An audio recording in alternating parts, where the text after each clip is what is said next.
নারীদের অনেকের ক্ষেত্রে আমরা দেখি যে অবাঞ্ছিত লোম রয়েছে, সাথে আসলে অনিয়মিত মাসিক, সেই সমস্যাগুলো আগের তুলনায় আমরা বর্তমান প্রেক্ষাপটে বেশি দেখতে পাচ্ছি।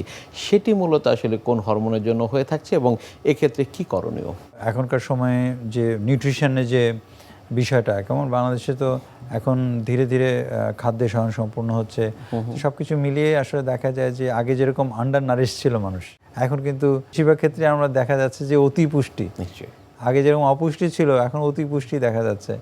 এবং অতি পুষ্টির কারণে যেটা হয়, বাচ্চারা মোটা হয়ে যাচ্ছে, সে খেলার মাঠ নেই, খেলাধুলা হচ্ছে না, বাচ্চাদের কিন্তু দেখা যায় যে হরমোনের সমস্যা দেখা দিচ্ছে। এবং কারো যদি বংশে থাকে তাহলে হওয়ার সম্ভাবনা বেশি থাকে, যেটাকে বলে অবাঞ্ছিত লোম, পলিসিস্টিক ওভারি সিনড্রোম মোস্টলি হয়ে থাকে। 4টা হরমোনের রোগের কারণে মুখে অবাঞ্ছিত লোম হয়।